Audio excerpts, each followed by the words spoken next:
स्वागत है आप सभी का। एफएम न्यूज देख रहे हैं आप और आपके साथ मैं हूं नितीशा बंसल। मौत की अंगीठी। दरअसल हर साल हम देखते हैं सर्दियों के मौसम में लोग सर्दी से निजात पाने के लिए अंगीठी का इस्तेमाल करते हैं, रूम हीटर्स का इस्तेमाल करते हैं, गर्म पानी के लिए गीजर्स का इस्तेमाल करते हैं। लेकिन इन सभी चीजों से ठंड से तो निजात मिलती ही है, कहीं ना कहीं हमारी मौत का सामान भी ये बन जाते हैं। और मौत का सामान बनने की एक ही वजह हमारी लापरवाही। दरअसल जगह जगह से ऐसी खबरें आनी शुरू हो चुकी हैं, जिससे एक बार फिर जरूरी हो गया कि हम अपने इस कार्यक्रम में इस चीज को लेकर चर्चा करें, इन खबरों का जिक्र करें। बीते रोज नैनीताल से एक खबर आई, जहां पर एक दंपत्ति कमरे में अंगीठी जलाकर सो गया। अगली सुबह जब कमरे का दरवाजा नहीं खुला तो कमरे का दरवाजा खटखटाया गया, कमरा खुलवाया गया तो देखा दंपत्ति बेहोश पड़ा था। और इस दंपत्ति में जो महिला थी वो दरअसल 8 माह की गर्भवती थी। दंपत्ति को तो बचा लिया गया, लेकिन गर्भवती महिला का जो बच्चा था वो 8 माह का बच्चा मां की पेट में ही दम घुटने से मर गया। इसके अलावा खबर हरियाणा से है, जहां बहादुरगढ़ में एक कमरे में 4 लोग लकड़ियां जलाकर सो गए और अगली सुबह उनकी आंख ही नहीं खुली। खबर दिल्ली से भी है, गुड़गांव से भी है, खबर झारखंड से भी है। ऐसी खबरें देश के लगभग हर प्रदेश से आ रही है। जहां जहां ठंड पड़ती है सभी जगह से ऐसी खबरें आ रही हैं, जहां पर कमरे में लोग अंगीठी जलाकर सोए हैं और अगली सुबह उनकी आंख ही नहीं खुल पाई है। क्या है इसकी वजह? इस पर आज हम बात करने वाले हैं, क्योंकि ऐसा नहीं है कि पहली बार ये खबर सामने आई है या फिर पहली बार ऐसा कोई हादसा हुआ है, लेकिन इसके बावजूद भी हम इन हादसों से सबक नहीं लेते हैं। हम इन बातों का ख्याल नहीं रखते हैं कि अंगीठी जलाते वक्त, रूम हीटर का इस्तेमाल करते वक्त हमें किन सावधानियों का ख्याल रखना है। इस वक्त जो तस्वीरें आप देख रहे हैं अपने टेलीविजन पर, ये झारखंड की तस्वीरें हैं। यहाँ एक ही परिवार के 4 लोगों की मौत हो गई। कमरे में अंगीठी जलाकर ये लोग सोए थे और उसके बाद कमरा बंद कर लिया था, जिसके चलते एक ही परिवार के 4 लोगों की मौत हो गई। एक शख्स इनमें से बेहोश मिला था, गफलियत की हालत में मिला था, उसको अस्पताल में भर्ती करवाया गया।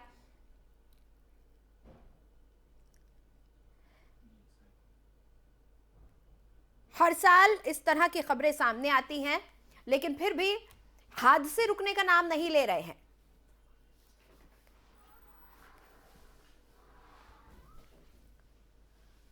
देखिए, हम लगातार इस चीज पर बात करते हैं कि अंगीठी का धुआं या फिर बंद कमरे में आप रूम हीटर्स का इस्तेमाल करते हैं, सो जाते हैं, तो उससे ऑक्सीजन लेवल कम हो जाते हैं, आपका शरीर, आपका दिमाग काम करना बंद कर देता है, हृदय गति रुक जाती है। लेकिन इसके बावजूद भी हर साल ऐसे हादसे होते हैं और इन्हीं हादसों को लेकर कुछ सवाल उठते हैं। उन्हीं सवालों के इर्द गिर्द हमारी आज की ये चर्चा रहेगी। सबसे पहला सवाल, कमरे में अंगीठी से मौत का सिलसिला क्यों है जारी? अंगीठी के धुएं का शरीर पर क्या होता है असर, और अंगीठी जलाते वक्त क्या सावधानी बरतें? लगातार हो रहे हादसों से भी क्यों नहीं लेते सबक? क्या वजह है कि लगातार ये सिलसिला जारी है? लोग अंगीठी का इस्तेमाल करते हैं, लेकिन रात को भी बंद कमरे में अंगीठी जलाकर सो जाते हैं।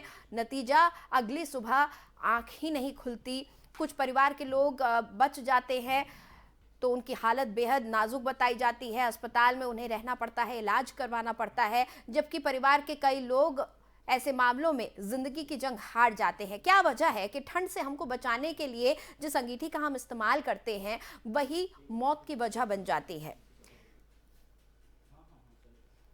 तमाम खबरों का मैंने आपके सामने जिक्र किया। अलग अलग राज्यों से, अलग अलग जगहों से ये तमाम खबरें आ रही हैं। और अगर आप भी अंगीठी जलाते हैं, आप भी रूम हीटर का इस्तेमाल करते हैं, आप भी पानी के गीजर का इस्तेमाल करते हैं, तो ये कार्यक्रम खास तौर पर आपके लिए भी है।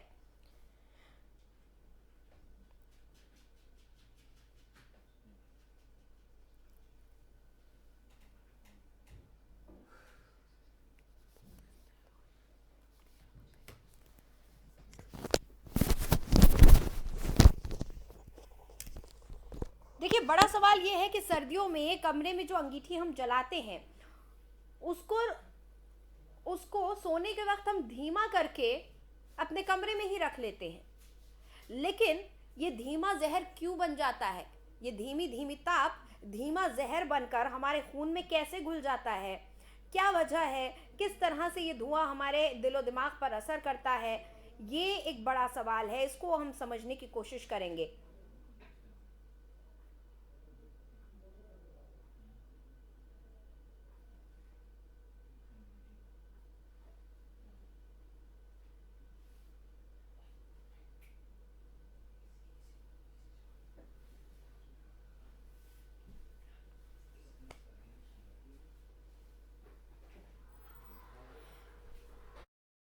कमरे में जब हम किसी भी तरह की अंगीठी, सग्गड़, लकड़ियों का जलाना या फिर हम हीटर का इस्तेमाल करते हैं तो इन तमाम चीज़ों से गर्मी बढ़ने लगती है और ऑक्सीजन की कमी होने लगती है।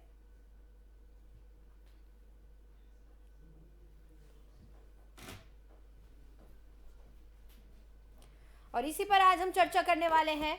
हमारे साथ दो वरिष्ठ चिकित्सक जुड़ रहे हैं, दोनों से हम बातचीत करेंगे और समझने की कोशिश करेंगे कि बंद कमरे में जब हम हीटर या अंगीठी का इस्तेमाल करते हैं किस तरह से वो असर करता है हमारे दिलो दिमाग पर और क्या सावधानियां हमको बरतनी चाहिए। हमारे साथ विक्रम बेदी जी जुड़े हुए हैं जो कि एक वरिष्ठ चिकित्सक हैं, साथ ही हमारे साथ राहुल भार्गव भी जुड़े हुए हैं। भार्गव साहब भी लंबे समय से प्रैक्टिस कर रहे हैं, कई ऐसे मामले देख चुके हैं, वरिष्ठ चिकित्सक हैं। बहुत बहुत स्वागत है सर आप दोनों का FM न्यूज़। नमस्कार। सबसे पहले राहुल भार्गव सर। तो देखिए, एक बहुत सिंपल सी बात है, जिस प्रकार से शीतलहर इस समय नॉर्थ इंडिया में चल रही है, बहुत सारे लोगों के पास ना सेंट्रल हीटिंग कंडीशंस होती हैं, इसीलिए वो इस कन्वेंशनल तरीके का उपयोग करते हैं सर्दी को बीट करने के लिए। तो हमारे को ये तो व्यवस्था करनी चाहिए कि किसी भी प्रकार से कि लोगों को हम सुविधा दे पाए, पर जब तक ऐसा होता है लोगों को ये समझना आवश्यक है कि जो हम लकड़ी जलाते हैं या कोयला जलाते हैं उससे कार्बन मोनोऑक्साइड, कार्बन डाइऑक्साइड जैसी जहरीली गैसें निकलती हैं और हम क्या करते हैं, वेंटिलेशन को बिल्कुल बंद कर देते हैं। ये लोग कौन होते हैं जिनकी मृत्यु होती है? ये एस्थमेटिक होते हैं, हार्ट के पेशेंट्स होते हैं। इसीलिए लोगों को ये समझाना और ये ज्ञान देना बहुत ज्यादा जरूरी है कि आपको वेंटिलेशन करना अत्यधिक आवश्यक है, क्योंकि इससे जहरीली गैसें निकलती हैं। सावधानी बरतने की बहुत ज्यादा जरूरत है और ये मामले ऐसा नहीं कि किसी खास तबके में नजर आ रहे हों, ऐसे हादसे किसी के भी घर में हो जाते हैं। हीटिंग ब्लैंकेट बहुत सस्ती चीज है जो आसानी से लोग खरीद सकते हैं बिना किसी ऑयल जो हीटर्स होते हैं उसमें पैसा खर्चा किए हुए। और पांचवी चीज, इंपॉर्टेंट चीज ये है कि जिन लोगों को दमा है, जिन लोगों को कार्डियक प्रॉब्लम है, वो अपना स्पेसिफिक ध्यान रखें, वेंटिलेशन को बार बार खोल के रखें, अपना नियमित रूप से 1 से 2 घंटे में दरवाजा जरूर खोलें सो दैट फ्रेश एयर आ पाए, क्योंकि सबसे ज्यादा यही वो लोग हैं जो हाई रिस्क पॉपुलेशन में होते हैं। और कौन से हाई रिस्क पॉपुलेशन में है? अभी पार्टीज होगी जो अल्कोहल पी के जाएंगे, हम बहुत अत्यधिक हीटिंग करेंगे, उससे ड्राइनेस होगी, उससे भी परेशानियां बढ़ती हैं। तो हमको इन सब चीजों का ध्यान रखना अत्यधिक आवश्यक है। नॉर्मल जब हमारे पास पैसा जिन लोगों के पास नहीं होता, सिंपल वाटर बॉटल हीट करके बिस्तर में रखने से भी आप सर्दी को बीट कर सकते हैं। ठीक है डॉक्टर बेदी, देखिए हमने ये डिस्कस कर लिया किन तरीकों का इस्तेमाल करें, क्या क्या और ऐसे डिवाइसेस हैं, ऐसी चीजें, ऐसे उपकरण हैं जिनको हम इस्तेमाल कर सकते हैं या फिर क्या सावधानियां हमको बरतनी है। लेकिन ठंड के मौसम में खासतौर पर किन लोगों को ध्यान रखना चाहिए? ठंड से बचने के लिए लोग खान पान अपना किस तरह का रखें ताकि उनकी इम्यूनिटी स्ट्रांग रहे या फिर वो उनका शरीर थोड़ा गर्म रखे? थोड़ा लाइफस्टाइल के बारे में बताइए कि लोगों को कैसी लाइफस्टाइल रखनी चाहिए। विंटर्स में हम देखते हैं कि वैसे ही हमारे वायरसेस, स्पेशली रेस्पिरेटरी वायरसेस काफी पीक पे होते हैं। सर्दी खांसी जो है वो पीक पे होती है। तो जैसे डॉक्टर साहब ने कहा कि एस्थमेटिक्स, हाइपरटेंसिव, डायबिटिक, इन लोगों को तो खास ख्याल रखना है, बट जिनको वैसे ही कोल्ड के कारण अपर रेस्पिरेटरी ट्रैक्ट ब्लॉकेज है, नाक उनका वैसे ही बंद है, इन लोगों को भी काफी सावधानी लेनी पड़ेगी। अब इम्यूनिटी का सवाल है तो हमें ध्यान रखना है, सबसे इंपॉर्टेंट थिंग इज फ्लूइड्स। वहां विंटर्स में प्रॉब्लम आती है, प्यास कम लगती है, fluid intake becomes very very less, तो हर व्यक्ति को पानी का अपना प्रोपोर्शन बहुत अच्छा रखना चाहिए। इसके अलावा विटामिन सी बड़ी इंपॉर्टेंट चीज है। आजकल ऑरेंजेस का टाइम है, संतरे का टाइम है, आंवले का टाइम है। It is the best source of vitamin C जो हम ले सकते हैं। एंड विटामिन सी का बहुत ज्यादा रोल है हमारी इम्यूनिटी के लिए। Yoga is one thing which is excellent for all breathing issues. So breathing exercises through yoga भी बहुत बहुत हेल्प करती है इन चीजों को पार करने के लिए। अच्छा खाना, good rest, good sleep and good fluids, यही है कुछ। इसमें कोई हमें अलग से कुछ नहीं करना, बस अपनी नॉर्मल डाइट रखिए, पानी पिए। ठीक है डॉक्टर भार्गव, एक खबर बीते दिन नैनीताल से भी आई है, उत्तराखंड का नैनीताल। यहाँ पर एक दंपत्ति रात को अंगीठी जलाकर सो गए। इसमें जो महिला थी वो 8 माह की गर्भवती थी। हुआ ये कि अगली सुबह दोनों अचेत मिले, लेकिन महिला और जो पुरुष था, दंपत्ति को बचा लिया गया, लेकिन जो गर्भ में बच्चा था वो नहीं बच पाया। इसे थोड़ा एक्सप्लेन करें। देखिए, बहुत सिंपल सी बात है। माता बच्चे को फीड करती है 9 महीने तक, उसी से ऑक्सीजन सप्लाई होती है।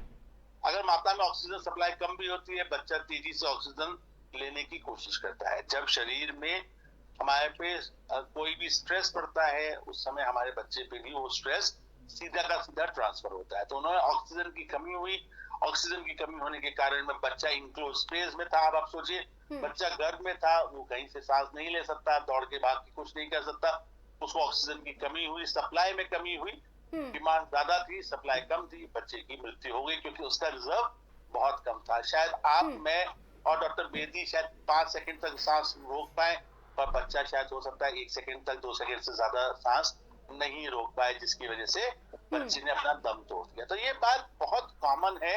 हमको ये कॉमन सेंस यूज करना जरूरी है कि हमारे को ये जो भी जलने वाली चीज है उसके लिए हमको सचेत रहना बहुत आवश्यक है।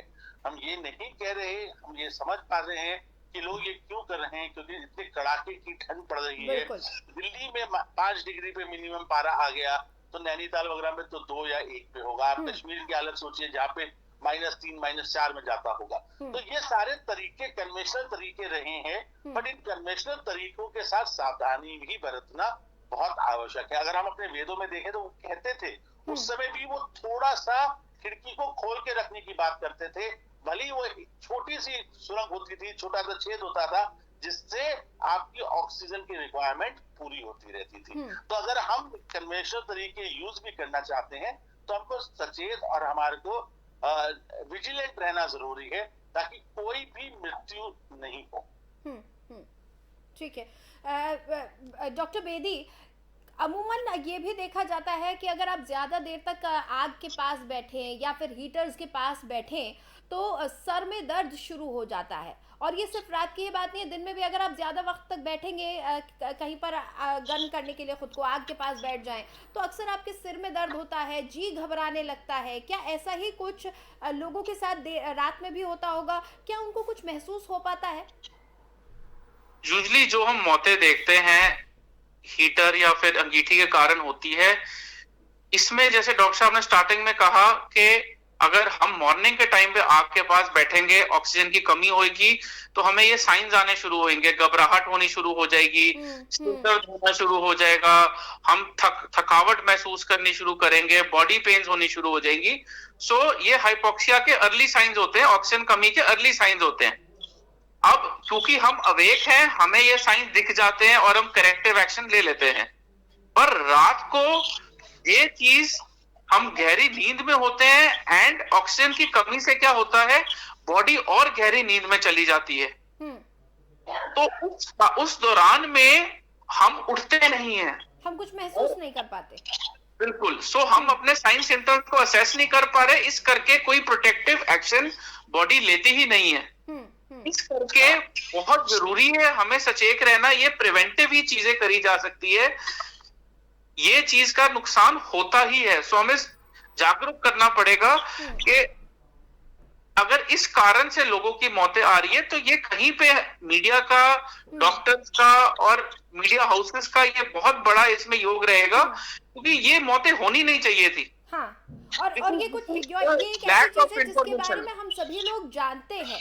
ऐसा नहीं है कि कोई भी मुझे नहीं लगता कि कोई व्यक्ति होगा जिसको ये नहीं अंदाजा होगा कि ये कितना घातक साबित हो सकता है, लेकिन इसके बावजूद भी हर साल सर्दियों में इस तरह की खबरें अमूमन आती ही हैं। बहरहाल समय हमारे पास खत्म हो चुका है। डॉक्टर राहुल भार्गव, आपका फाइनल कमेंट चाहूंगी सर।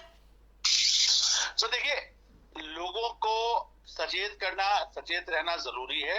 15 दिन की सर्दी और बची है। प्लीज अगर आप अवॉइड कर सकते हैं ये जलाना, क्योंकि एनवायरनमेंट के लिए भी अच्छा नहीं है। एक बात समझिए इस बात को, आपके लिए नहीं, एनवायरनमेंट के लिए भी अच्छा नहीं है। लकड़ी जो जलाते हैं, कोयला जो जलाते हैं, उसकी जगह जो मॉडर्न तरीके हैं आपको अपने आप को, शरीर को गर्म रखने के, जैसे वाटर बॉटल है, इलेक्ट्रिक ब्लैंकेट्स है, इस पे आप रिलाय करें और इसके माध्यम से आप इस सर्दी को बीट करें, ताकि किसी भी परिजन को मृत्यु के घाट ना उतरना पड़े।